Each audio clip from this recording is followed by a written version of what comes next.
Hello, everyone. This is the 232nd episode of Soccer Nostalgia Talk Podcast. As always, this is Sean from Los Angeles and the Soccer Nostalgia blog. For this episode, I interview English author Mr. Jake Perry as we discuss his book, Knights in Gold Satin, When Wolverhampton Wanderers Ruled the World. Welcome, Jake. Hi, Shan. Thank you very much for having me. Pleasure to be with you. Thank you. So, can you introduce yourself and your trajectory into football? Yeah, I I guess as a writer, I've kind of come quite late. I've been writing for the last decade or so. Always a sports fan, but sports writing was something that I guess other people did. It never really occurred to me to be able to do it myself. And I remember seeing an advertisement on a website looking for cricket writers. Cricket is my other favorite sport from when I was growing up. And so I wrote a piece for them and they wanted more. And that led to more work with Cricket Scotland, the kind of governing body of cricket up here where I live now. And that led to lots of other things, podcasts and TV commentary work and that kind of thing, and a couple of books. And so I kind of almost came into writing kind of by accident, I guess. But my first love has always been Wolves. Really, some of my earliest memories are of watching Wolves connected with the club and so on. And this was a book I'd always wanted to write. And I'm really pleased and proud that I've been given the opportunity to be able to do that. It's written, yeah, very much from a fan's perspective as well as a historian's perspective, really, I guess. This book, it's about the magic and mystic of these floodlit matches of Wolves in the 1950s. So, what sparked your interest in writing about this era, which is an homage to this, like we said, this mystic of these floodlit matches, which were a novelty at that point? Yes, they were absolutely. And I guess if you asked any Wolves fan that question, they'd probably come up with the same answer I'm going to come up with now. Really, anybody who would have written this book, I guess, two reasons. The first is the importance that these stories have in the heritage of our club. It was huge thing. You know, other teams played floodlit football at the time, but none captured the imagination quite like Wolves matches did of the whole country. You know, these massive games against teams like Dynamo and Spartak and Real Madrid and Honved, they all came to Molineux and they were all beaten. And I remember coming kind of growing up with these stories because the second reason, like a lot of Wolves fans, is that I have a family connection to them. My dad, my uncle were at some of these games and I really wanted to write the book as a thank you to them as well, you know, as a telling of this story, this great part of our heritage.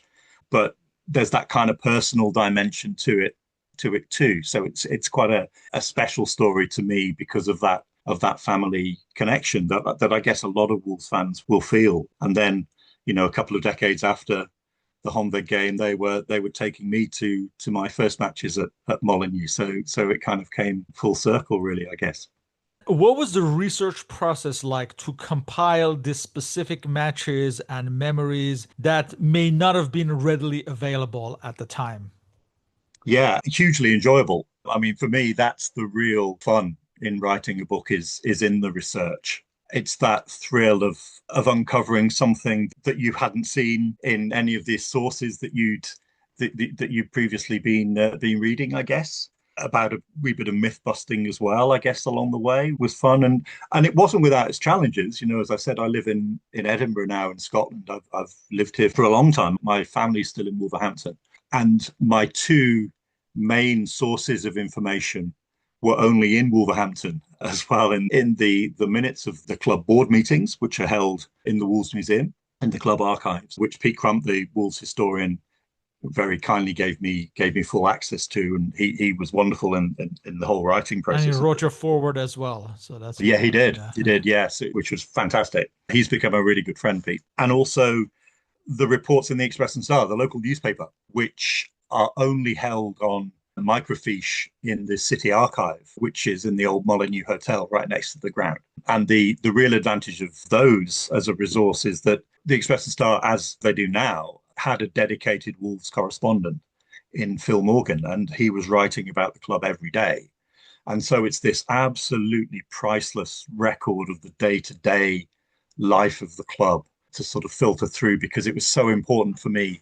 It wasn't just the games themselves, it's the story behind them, it's the context of them, it's all of the other little tangents that you find that I really wanted to put across. Another really fantastic resource, though, that wasn't available before, which was given to me by Mike Crump, who's actually Pete's brother. But Mike had done a series of DVDs called The Champions of the World to celebrate the 60th anniversary of the Honved Games, so 11 years ago now. The DVDs he produced are this real, again, priceless record of interviews with the players and so on, none of whom are around now, sadly. But he also sent me the letters that he received, a whole kind of sheaf of eyewitness accounts from people who'd been at the games. And Mike's intention had always been to write a book as well as the DVDs. And he very kindly sort of said to me that basically I was doing that job for him, which was a really kind of proud and nice thing to hear. I hope I've done it justice. So, I mean, the process was, a lot of time spent in the archives and these various things, gathering information and then bringing it back to Scotland and working it through and writing it up and normally coming up with a list of questions that I then go down the next time to answer and collect the next lot of information. And so it was quite a long process, I guess 2.5 years or so of work have gone into it. But then, of course, the other more readily available resources too, the British Newspaper Archive is a fantastic resource. I use that a lot and books from my own collection as well and things too. And of course, interviews, some of the players and some of the people who are still around that were involved in one way or another too. Yeah, and the challenge is that we're talking about 70 years after the fact. So, like you Yeah. said, gathering protagonists, it might be difficult, unfortunately. So you have to do your best with newspaper articles and any data you can find, basically. Yes. Yeah. Yes, absolutely. And I was really fortunate in that there are interviews with the players that are still around, not least on Mike's DVD, and they were a great resource to draw on. Yeah. Yes, absolutely. Just curious, did you by any chance reach out to foreign sources to see how their outlook might be different? Did that ever come about? I didn't actually. That's a really, really interesting line. But no, it's written kind of largely from Wolves' perspective, I suppose. But yes, that would have probably doubled the size of the book if I'd done that too. But that's Yeah. yeah, that's an interesting line of inquiry there. Let's go back in time. What was the status of Wolverhampton Wanderers in the English football landscape as we come to the 1950s? As we arrive at the 1950s, I guess they had a reputation of being nearly men. I guess they never won a first division title. They had won a couple of FA Cups, but a while ago, famously runners up to Portsmouth in 1939 when they were expected to win, odds on to win. But in 1949, Stan Cullis had taken over as manager in 48. They won the FA Cup in 49, and it kind of kicked off what became, or is still, a kind of an unparalleled period of success. That decade, that golden decade, brought Wolves most of their major titles, certainly all of their league titles. They were runners up in the first division twice again. They missed out on, in fact, a hat trick of league titles by a single point to Burnley in 1960, what would have been a league and FA Cup double. So it was this remarkable period of history, and it was the most successful of all time up to that point. There was a study that I quote in the book. Dr. Ian McHale in 2014 ran a study which basically put all of the league results through an algorithm which measured not only the result but also the quality of opposition. And in terms of the decade of success, no team had been more successful than Wolves by the end of the 50s. And indeed, up to 2014, up to when it had been, only two teams had been more successful than Wolves in that time: Liverpool, the Bob Paisley era, and Alex Ferguson's Manchester United. So it was an unparalleled period of success that Cullis brought, and very much the golden years of the club. You already mentioned one of the main symbols of the club of this era and legend of the club was Stan Cullis on the bench and Billy Wright as the undisputed captain of the team as well as that of England. Can you paint a picture of their significance in those days? Massive. I mean, just it's hard to encapsulate the two men that both have statues outside Molineux. I mean, talking of Billy Wright, he was the golden boy.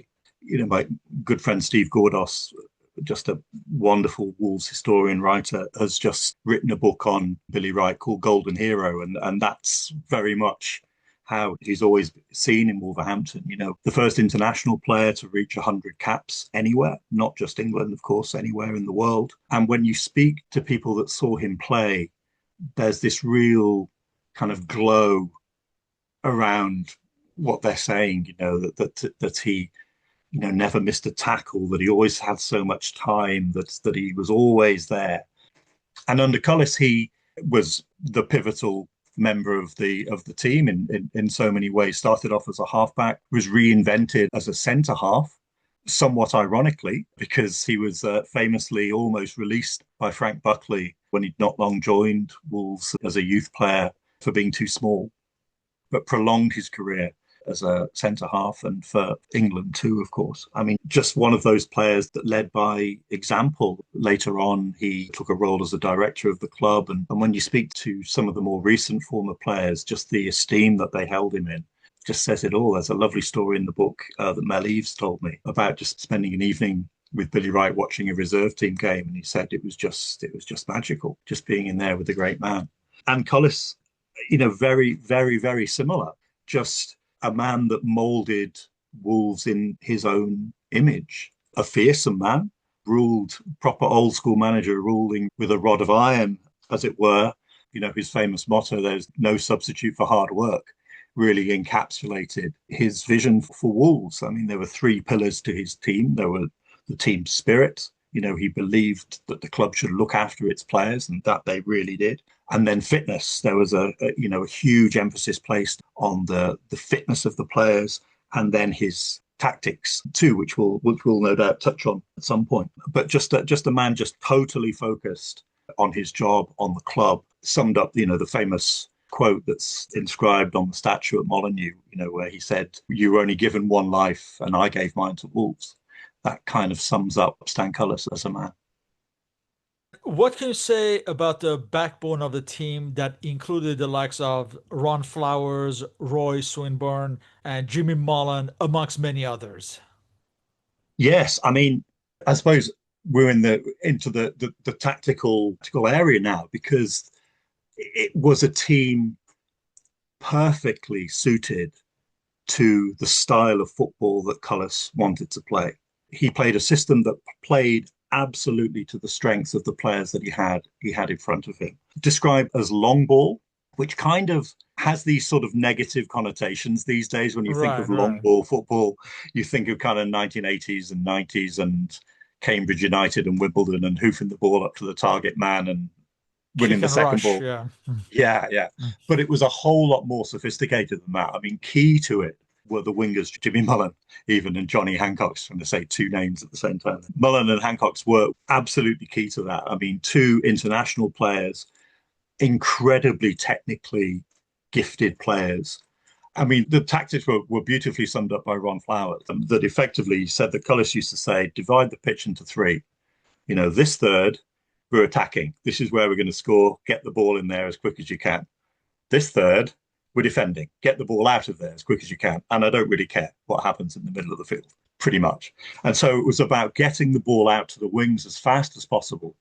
And then what Mullen or Hancock's would do would be to either switch the play, so wait for the defence to pivot across and then fire it across the field to look for their partner to take a shot, or perhaps switch the play backwards again, or look for the cross, look for someone like Swinburne in the middle to score. I mean, it was absolutely devastating, very entertaining to watch, loads of goals. As I say, absolutely suited to the strengths of Wolves and in particular to Hancock's and Mullen. I mean, there has probably never been a finer wing pairing in the club game anywhere. I mean, just two extraordinary players. And Geoffrey Green, the writer for the Times, famously described it as a machine. And that's really what it was. It was just a beautifully oiled machine. It was all about, as I say, attack, and it was all about getting the ball forward. And Billy Wright tells a lovely story in one of his books just about how Stan Cullis reacted.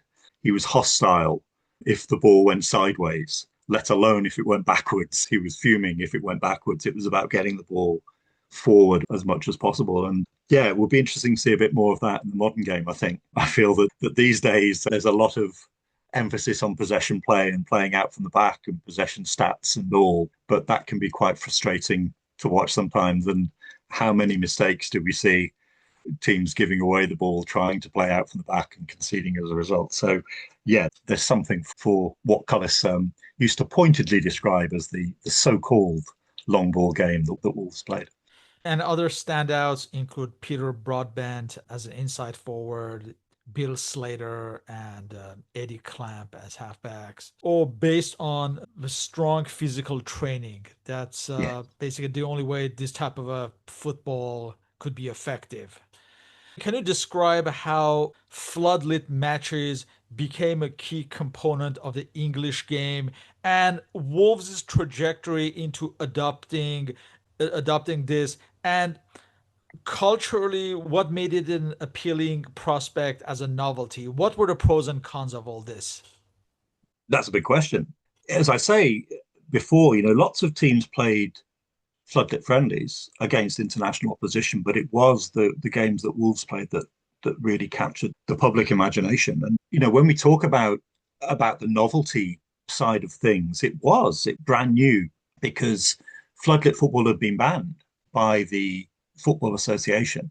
Back in 1930, they got wind of a series of games that Arsenal had planned to play against Rangers from Glasgow, and had stepped in and said, no, we're not giving you permission to do this, supposedly on the grounds that it would commercialize the game, somewhat ironically when you look at it these days. So it was kind of a gradual evolution, really, as clubs started to go abroad more, particularly after the war, going on foreign tours and seeing floodlights in action.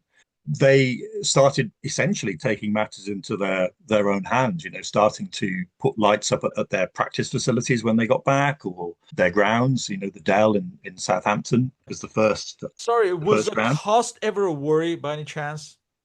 The cost of it, Yeah. it depended really on the club. Some teams, were putting up lights, what we would see as very kind of rudimentary kind of lights, essentially a lamp on the end of a 20-foot pole, and sticking that in the ground. And then when Wolves came to put up their floodlights, they spent it's around £10,000 for their first set of lights. So it was very much on the budgets, depending on the size of the club, I guess. With more and more clubs putting lights up, there was some relaxation in the rules. The FA, the Football League, said, well, okay, you can play friendlies now under floodlights.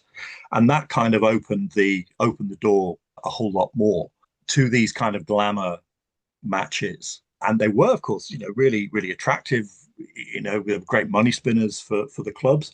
There were cons too, as you mentioned. The fact that there weren't any competitive matches yet allowed put a number of clubs off. West Bromwich Albion, for example, Wolves' near neighbours, they said, no, we're not putting up floodlights yet. We're not spending £10,000 because we think the novelty will wear off.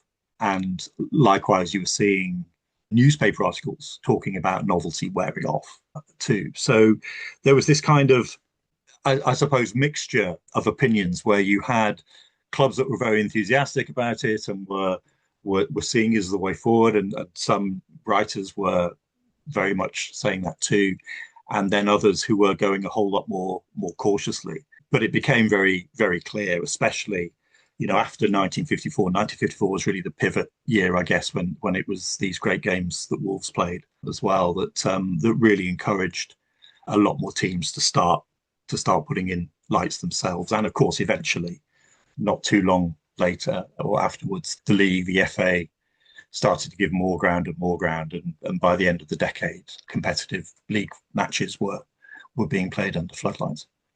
Wolves actually had to change their kit for these floodlit friendlies. Can you explain that? I mean, that was a really fascinating part to explore. They wore a special kit made of rayon, artificial silk, which shone beautifully under the lights. My uncle still talks about them coming out in this luminous kit, is how it looked under the floodlights. And it was fascinating kind of researching all of that, because you do see mistakes, really honestly made mistakes in articles you see, especially online, that talk about this kit being designed specially for the floodlit games, or being worn for the first time against South Africa, or even sometimes being designed specially for the Holmberg game, none of which were the case. The kit had actually been originally designed for league football, and Wolves wore it for the second halves of four matches in 1951. The issue being Wolves' traditional colour of old gold, which is a colour closer to bronze than to the yellow type of gold that you see. And it's a very nice colour, very rich, lovely colour. But on a dark winter's afternoon, it's quite hard to pick out your teammates. And so they'd experimented with different colors and with this different material. I speculate in the book as to what might have given them the idea to use this different type of material too. And it was dropped for league use. One of the directors said, that the opposition could see us better than we could see them. And that was maybe the reason why. But from their second floodlit game onwards, a Wolves kind of B team played a match at the Revo Electric Ground against a works team in early 1952. They wore these shirts at that game. And for most of their floodlit games since, up to and including the game against Real Madrid, they wore the kit. And it became, very much the symbol of the floodlit friendlies in many ways. And they continued wearing it even after 1954, when they changed their shirts. They dropped the old gold and wore what Phil Morgan described as marigold yellow, which is actually quite close to the shade that Wolves are wearing at the moment. In fact, we did a little, Pete Crump and I did a little test in the museum. We got one of the current shirts and we held it up against a shirt from about 1956, 57 or something. And the old shirt was actually a shade lighter, in fact, than the current shirt, which was quite interesting to see. Wolves' first floodlit match was against South Africa on September 30th, 1953, in a match that the Wolves won 3-1. Was it self-evident after this that this would be a resounding success? Yes, I think so. It's a very interesting game, that one, in that it wasn't originally intended as a floodlit match. Wolves had installed the lights over the summer of 1953 and had lined up Celtic as their first floodlit opponents in mid-October. And they'd already got a game against South Africa in the diary that the South African national side was touring, and the FA had arranged their fixtures. And it was going to be at 3 o'clock. It was going to be a 3 o'clock kickoff on a Wednesday. So you wouldn't imagine a really big crowd. And so South Africa, it was on their instigation, they got in touch and said, look, could we make this a floodlit match instead? Could we make this an evening game? Because we need to make money to break even on the tour, and it would be great to be able to do that. And Wolves said, yes, that's fine if Celtic agree, and Celtic did. And so kind of it almost by accident, the South Africa game became the first floodlit match. And it was an interesting game. I think it was a good game, but one that Wolves won 3-1. A lot of the reports talk about how Wolves were being almost too polite, that they could have had a hatful more goals, but were just sort of almost too polite to score them. But certainly, reading the reports afterwards, it all focuses very much on the occasion rather than the game itself. There was a really good crowd and a lot of really effusive newspaper reports about it. And there was a real sense of excitement when you read those reports. And there was a kind of special photograph, kind of souvenir in the paper and all this kind of thing. Football in Technicolor, the Birmingham Gazette described it as. And that really set the tone for what was coming next. Wolves' first floodlit match against South American opposition was against Argentina's Racing Club on March 10, 1954, another 3-1 win. Was it a reflection of the success of this experiment as foreign oppositions were demanding such matches against Wolves? Yes, I would say so. Foreign tours have been going on for a while, but the floodlights added an extra sense of glamour to it, I suppose. That Arsenal, who had lights as well, they played a lot of floodlit friendlies too. Again, the Racing Club game was interesting because it was originally a toss-up between whether it was going to be them or Fluminense that were going to be touring. So there were quite a lot of, you see in the minutes of the Wolves ball quite a lot of this kind of negotiation and waiting for the FA to confirm who was coming and all of that kind of thing. Yes, as you say, the first South American team, that sort of exotic angle to it as well, playing a short passing game. So a completely different style of football for the fans to watch. So it was very, very attractive to the fans, very attractive to the club too. And of course the tourists. I mean, Wolves were, by the time of the Racing Club game, they were champions elect. They were about to win the title, what, a month or two later. So yes, absolutely. At what point were Wolves looked upon as the club who had adopted and adapted to these matches the most and were, in a way, pioneers of these floodlit friendly matches? And financially, how important were these matches for Wolves or any team for that matter? Yeah, I mean, financially, they certainly were important. I mean, later on, the Real Madrid game brought in record gate receipts. The flip side of that, some of the matches less so.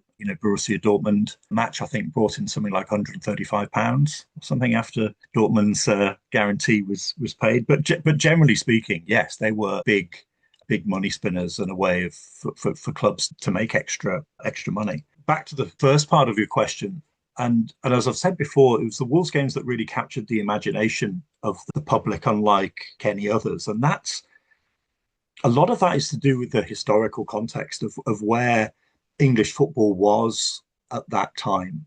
The World Cup in 1950, England had famously lost to the USA and had, been eliminated in what was their first World Cup, the first one that they'd decided to enter. And that could be viewed, I guess, as a blip. It was unfortunate, but also typical, I think, of how English football viewed itself, that as soon as England were eliminated, they all went home, including the press, and they didn't stay and watch the rest of the tournament and didn't see what the other teams were doing. And so, went back to their home internationals of playing familiar teams and winning, and the USA was a distant memory. And then, of course, came Hungary and the 6-3 win at Wembley, which by all accounts flattered England, that Hungary could have had a whole lot more, but sat back for the end of the game or the last period of the game, playing keep ball effectively. And that was just the most profound shock to the English game, to a nation that genuinely hadn't seen it coming. They arranged a rematch in Budapest in 1954 and lost that 7-1. Interestingly, they went playing exactly the same formation, exactly the same style, and were surprised when they were beaten even more heavily. And so you got that kind of context to it where you had this real sense of introspection in the English game and hand wringing. And, it was quite a come down for the mothers of the game, as it were, to be now suddenly realizing that the world has left us behind. And so when Wolves played Spartak, when Wolves played Honved, especially, a Soviet team, and of course a Hungarian team, that was a massive, massive occasion. And for Wolves to win both those games, it was seen as something much bigger than club game. It was seen as a vindication of English football again. It was something for the English public to grasp, to cling on to once more. So they're hugely significant in not only in the history of the club, but in the history of the English game all around, really, because of that context, because of when they were played and what had happened not that long before. As these Wolves friendlies became popular, television got involved. And usually, well, this is something that younger fans will not believe, but only the second half of these matches were televised.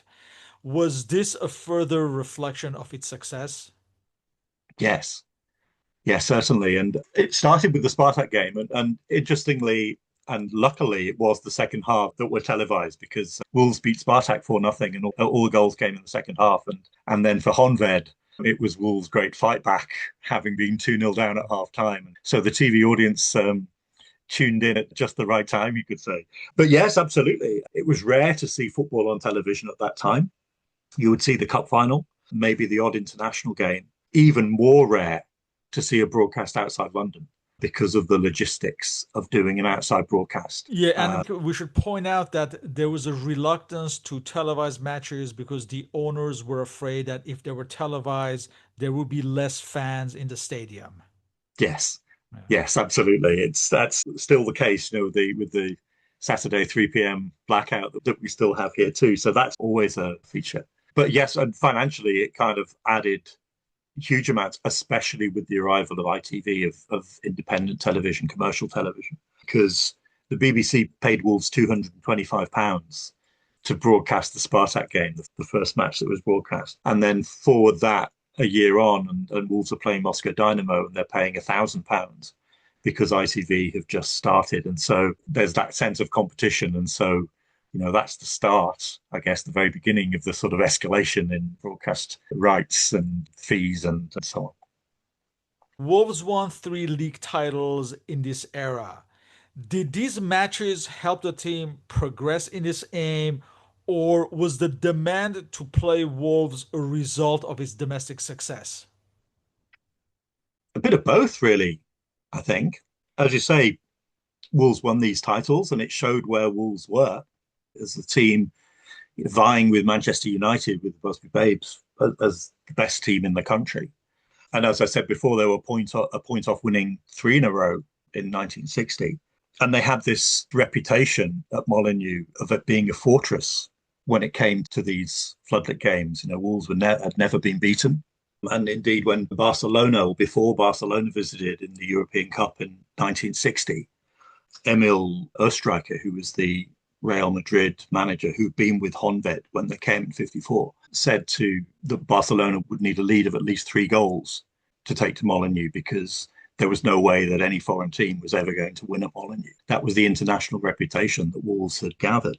And then, when we look at some of the later floodlit games, MTK, when they came, known as Red Banner, formerly known as Red Banner in the communist era name, they really wanted to play Wolves, and it was only that they were able to stay on, because originally they couldn't make the dates work, but because they stayed on, because the revolution had started in Hungary, so they were on tour and stayed longer than expected and needed to play more matches to support themselves effectively, that a game with Wolves was arranged, and they came closest to ending Wolves' unbeaten record. In fact, it was a 1-1 draw of that particular game. So yes, so there was a definite draw for Wolves and what they'd done in the past, the teams that they'd beaten, and it was a great draw for other teams to try to come in and see if they could end this record.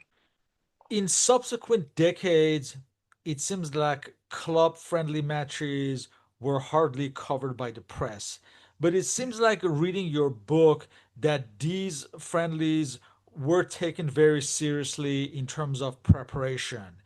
In a time before the advent of the European Cups, were these floodlit friendlies against foreign opposition considered glamorous and prestigious by the fans?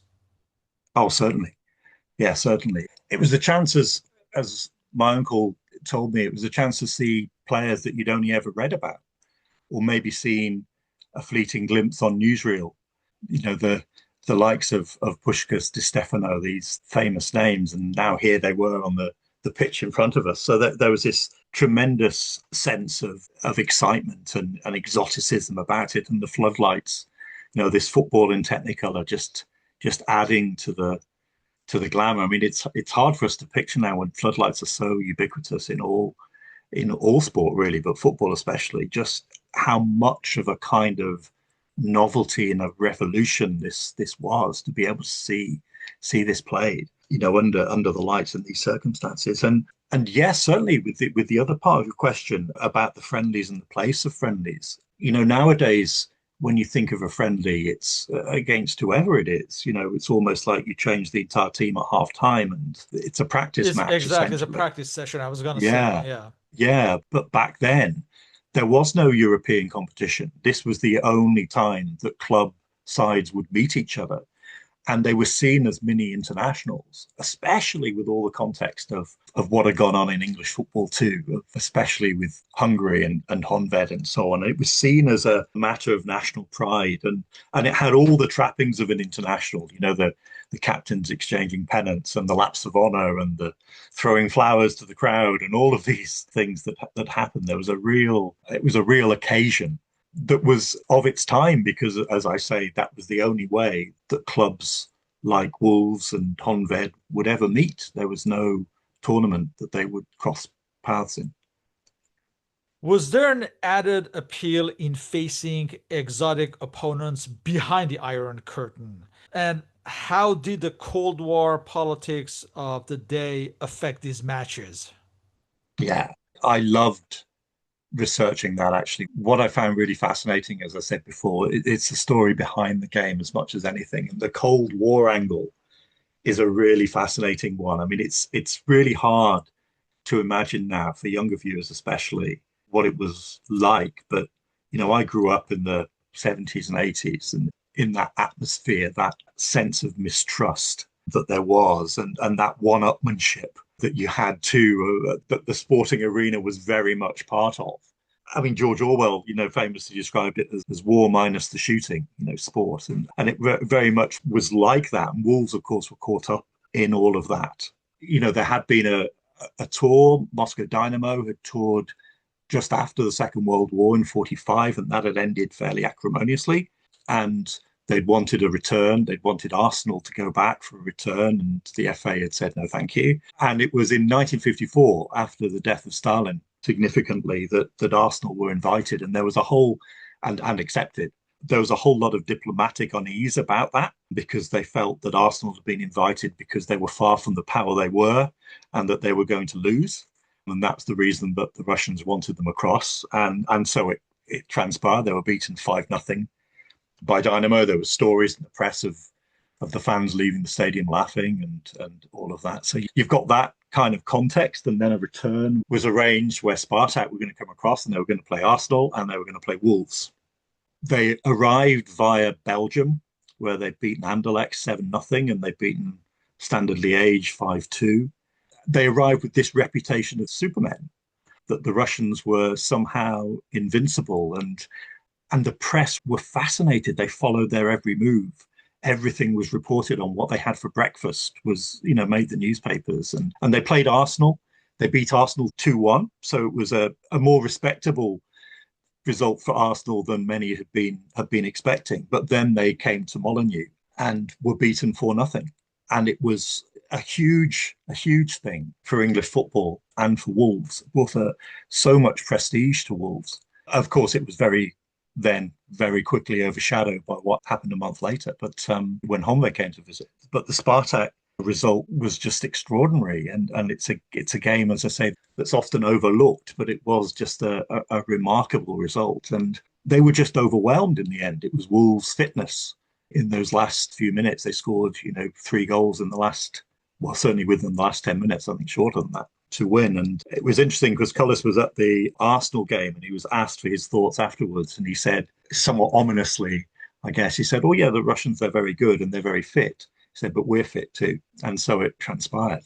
So, yeah, I mean, it's a fascinating score. I skimmed over the surface of that, but I really loved going into all the ins and outs of that tale. Now, every football historian knows about the match against Honved on December 13th, 1954, that Wolves won 3-2. And this changed the course of football history. Can you walk us through this match, its context, and its ramifications? I'll try. It's probably a book in itself, actually. Yeah, indeed. The Yeah. Honved match. I mean, you've got all of the context that we talked about before, all of the English football context as well. And yeah, it is a game that a lot of people will be familiar with. I guess the most famous story around it is around the watering of the pitch, which on a particularly wet winter already, there'd already been flooding and so on. That Which, reading your book, I learned that a certain Ron Atkinson was one of those He apprentices. was, he was, yes, absolutely. That on the morning of the match, Ron Atkinson tells the story that Cullis called him and a couple of the other apprentices into his office and told them to go out and water the pitch. And he said, I thought he was out of his mind. You know, it had been raining for 4 days or whatever. The pitch was soaked. So sent him out with hose pipes and a roller to really pack in as much moisture into the surface as possible. But I mean, it's something that Wolves had always done. Frank Buckley used to have the pitch watered. He was a great believer in fitness. Basically, take some of the energy out of the opponent's legs because we back ourselves to be fit enough. I mean, it's something that Cullis had always done as well. But what I found really interesting was looking a little bit more behind it. And there were some mind games at play too. I mean, Hungary had played Scotland the week before up in Glasgow and had beaten them 4-2. Cullis and Billy Wright had flown up to watch the game. And in the week after the match, in the run up to the Honved match, Stan Cullis had given an interview to Phil Morgan in the Express and Star. And he'd given the usual kinds of things you would expect him to say about how good they were. And, oh, yes, we're going to have to be at our best. And all of the usual sorts of things that football managers say. But he specifically said, and Morgan quoted him as saying that, oh, mud is the last thing that I want. I don't want the pitch to be heavy. No, definitely not. And then, of course, had gone and the pitch had been watered. Now Buckley wasn't averse to a few mind games himself, and it certainly looks that way. And there's another story as well that apparently the same apprentices went out at half time with watering cans just to top it up a little bit more. I mean, quite what effect a few apprentices with watering cans would have on an already sodden pitch, I don't know. But certainly the psychological effect that would have would be significant, you would have thought. And so when we get to the game itself, I mean, having said that, the pitch was heavy and all, but it didn't seem to bother Honved to begin with. They were 2-0 up inside 15 minutes. And then after half-time, with the TV viewers now watching, of course, and Wolves came roaring back to win 3-2. So a Roy Swinburne winner, which apparently provoked a cheer that could be heard in Penn, which is about 3 miles away from Molineux. And we have to point out that this match was played like a year after the famous 6-3 drubbing. That's right. Yes. So a few months after the 7-1, but a year after the 6-3. Yeah, absolutely. So this huge euphoria greeted the results, and it's not like the English press to go over the top with their newspaper headlines or anything like that. But the next day, of course, these headlines about the champions of the world. And there's some dispute about where that phrase came from. The newspapers said it came from Stan Cullis himself. Others, including the Express and Star, said no, it wasn't, that he definitely didn't say that it was newspaper reporters putting the words into his mouth. And certainly when I spoke to Andrew Cullis, his son, he said, yeah, that phrase, it doesn't sound like the kind of thing my dad would say. He was quite understated. He wasn't much given to hyperbole, really. But regardless of where it came from, it was out there. Yeah, it caused ears to prick up, you could say. And over in Paris, the L'Equipe, Gabriel Hanot from L'Equipe, famously wrote a piece saying, well, it's all very well Wolves calling themselves champions of the world, but you can't be champions of the world unless you've beaten the champions of Italy and you've beaten the champions of Germany and you've been, and so on. Let's have a tournament to settle it once and for all. And so the next year, 1955, the European Cup began. 18 teams were there originally. Originally, it was designed, ironically enough, looking at it now, it was originally designed as a league format. That was the original intention, was that it would be played as a league. But a number of countries, Germany most notably, objected to that because they were still semi-professional at that time and were worried about fixture congestion. And they said that they'd rather have a straight knockout. And so there was a bit of politics involved in choosing the teams because it was on the invitation of L'Equipe, this first tournament. They weren't necessarily national champions. Hibernian, for example, were invited from Scotland, even though they'd finished fourth the 2 previous seasons. And of course, Chelsea were invited to represent England, didn't take up their invitation. Really, I think the Football League had advised them not to take part, in inverted commas. Again, worried about fixture congestion and worried about the effect, interestingly enough, that floodlit friendlies were having, they felt, on potential attendances at the weekend. Going back to the point you made earlier about the television, authorities are always fretting about league attendances and the traditional Saturday 3:00 slot. So Chelsea didn't take up their invitation, but the following year, Manchester United, they ignored similar advice and played. And since then, of course, English clubs have been a part of it. So it was the catalyst for that. There'd been plans mooted and discussions held and so on, but it was really the Wolves win over Honved and those fateful headlines that provoked L'Équipe into action, into it actually happening. Apart from this match against Honved, was the match against the great Real Madrid on October 17, 1957 that Wolves won 3-2? Was it the next great significant match of this floodlight era? Yes, yes, certainly. I say in the book, the Honved game is the most significant in historical terms, but probably the greatest achievement of footballing terms was that Real Madrid game. Real were, by that time, 2 European Cups into their 5 cup streak. They were absolutely dominant in that tournament, and of course in players like Paco Gento and of course Di Stefano. They just had this extraordinary team. They played Man United off the park in the semi-final the previous year, and so yeah, I mean it was hugely significant. Wolves won the game 3-2. They were 1-0 down, went 2-1 up, conceded an equaliser, and then Dennis Wilshaw kind of hooked in a winner. And it was a real kind of a typical Wolves blood and thunder type of performance, lots of sweeping the ball up the field, in true Wolves style, and roared on by the crowd, and came back and won. It's funny, my dad's memories of that game are quite fleeting now, but he said he does remember the reaction to it, that it was very much, look, we've beaten these foreigners with their fancy footwork kind of thing. But his memory of it is just Real just being absolutely unbelievable technically, just kind of, again, almost playing Wolves off the park, but just being beaten by sheer willpower of Wolves. But having said that, I mean, they arranged a rematch fairly soon afterwards at the Bernabeu, and Wolves drew it 2-2. And again, could easily have won. I think the first time that Real hadn't beaten a foreign team at home. So yeah, a real significant result. And in terms of history, you can say that Wolves senior side have never been beaten by Real Madrid. So, which is a nice thing to have. As we come to the 1960s, Wolves are slowly becoming a fading force. The likes of Billy Wright and Jimmy Mullen have retired, followed by others. Cullis himself would be sacked in 1964. And not to mention that European club football had now taken a hold on the continent. Did that end the aura of facing Wolves under the floodlights for foreign teams? Yeah, I mean, as you say, by then Wolfstar was certainly on the wane. I mean, almost inevitably, really. That team of the early to mid 50s, especially, the term golden generation is thrown about quite a lot, but you could really describe it as that, or golden team anyway. They had good players coming in, but there were really big boots to fill, and some things didn't work out.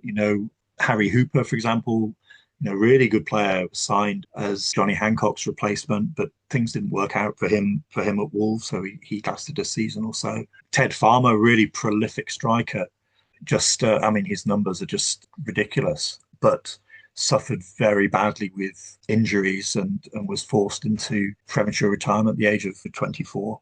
And yeah, and I guess the aura had gone, or was going. I mentioned earlier Barcelona, who came in 1960, with the words of a striker saying, no foreign team will ever win at Molineux, ringing in their ears. Well, he said that they needed a 3-goal cushion. Well, they won 4-0 at home, and then came and won 5-2 at Molineux. And I've spoken to a number of people who were at that game, Andrew Cullis amongst them, who said it was just the most extraordinary display of football that they'd ever seen. That Wolves style had kind of had its day, I suppose, that kind of blood and thunder style, that Barcelona essentially sat back and absorbed the pressure and hit them on the break. And, Wolves had fleeting moments, but it was gone. They couldn't get back on terms. That Barcelona were just a class above by then. And yeah, and as you say, it's all culminated in the sacking of Stan Cullis in the 64, 65 season, sacking that was, whatever the rights and wrongs of it, was certainly very badly handled. The way that he was treated by the club, it was quite poor.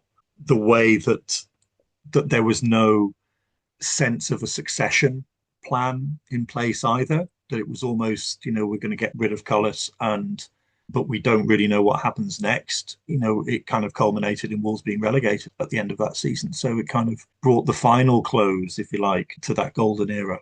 I mean, Richie Benno, the cricket commentator, always talks about, his golden rules that you don't talk about tragedies in football or in sport generally, the Titanic was a tragedy, and losing an late equaliser is not a tragedy, but there was something certainly tragic about the way that it ended for Cullis at Wolves, and it was just right and really good that he had made his peace with the club by the time Sir Jack Hayward took over in the 2000s and wanted to bring Cullis back into the fold, and that was really important to rebuild those bridges again, because he is one of the most important figures in the history of the club, and it was just very sad how it ended.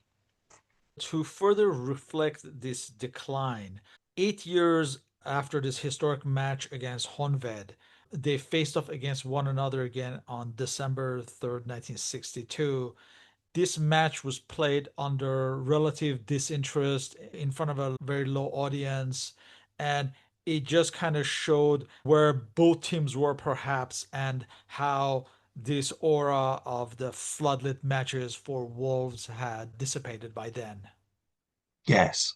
I mean, as we said, Wolves Star was on the wane, but so was the concept of floodlit friendly, I suppose, because the need for them had gone really with the European Cup and the other competitions that were then started, the Cupman's Cup and so on. And I mean, after the Real Madrid game, Wolves didn't play that many floodlit friendlies against international opposition. They're much more spaced out, really, in terms of their dates. And as you say, yeah, I guess that second game with Honved was representative. It was representative of a lot of things, of where the floodlit friendlies were, of where these two teams were now. That Wolves, not the power they were. Honved, of course, far from the power they were. They never recovered really from the aftermath of the revolution and the defections, Pushkas amongst them, that tore the team apart. And so when they met again at Molineux, it was like kind of a shadow of what they were. And you're right. I mean, I think there were around 14,000, less than 14,000 that were there for that game. And 8 years earlier, well, the official attendance was 54,998. I always remember, too shy of 55,000, which is about the capacity. But the electronic counter on the turnstiles are broken half an hour before kickoff. So heaven knows how many were actually in the ground by the time they actually kicked off. So it just showed how things had changed. So there's a real sense of nostalgia about the game in some ways, but wasn't a very good game. It was a 1-1 draw, and the world had moved on, really. And a couple of years later, as we say, Stan Cullis had been sacked, and Wolves were in the second division. So yeah, there's a real sense of end of days about that game, really.